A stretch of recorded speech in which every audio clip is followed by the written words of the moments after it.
Hi everyone, my name is Tiffany Lam and I'm going to be talking to you today about being a surgical practice administrator. Now, the job title, as you can see, is pretty self-explanatory, but in other words, they handle surgical patients from the moment they're admitted to the hospital to the moment they're discharged. And for time's sake, I'm just going to be abbreviating their name to SPA. So some key responsibilities of an SPA are managing daily operations both pre and post-op, coordinating patient care with surgeons and medical staff, so dealing with patients and how they can, what they're to expect from surgical procedures, as well as relaying that information to their surgeons, as well as leading a medical or surgical team. The job setting is pretty small, but fortunately enough, you don't really have to look far for a job.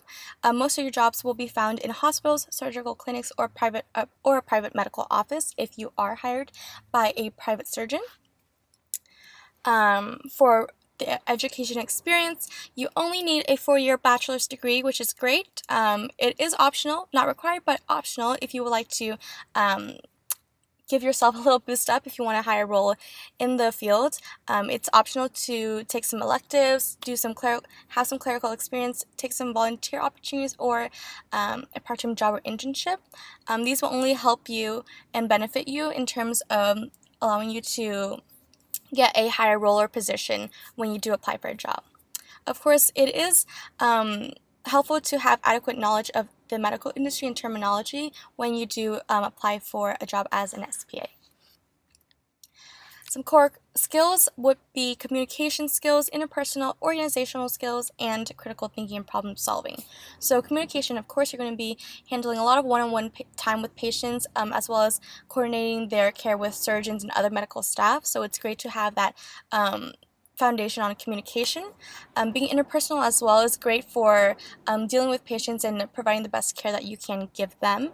Being organized is also very, very helpful and very important in terms of balancing different patients at the same time and knowing what is useful and what isn't, as well as critical thinking and problem solving in terms of handling problems and situations that may arise out of nowhere, and being able to be quick on your feet and knowing what to do in times of that. So employment, fortunately, there is an increase in employment of about 23% by 2022, which means there will be over 73,000 new jobs. This is mainly due to the higher demand for cosmetic and medical surgical procedures. And a lot of SPAs find that the best job opportunities lie in outpatient surgery centers. Now for the career path, since you only need a 4-year bachelor's degree, you will start out immediately, but you will most likely start out as an assistant to the surgical practice administrator, so you won't exactly be an SPA yet, but you will start out as an assistant SPA.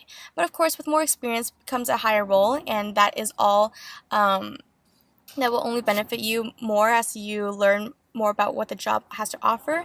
And of course, completing extra years of schooling will help you acquire more experience and a higher position.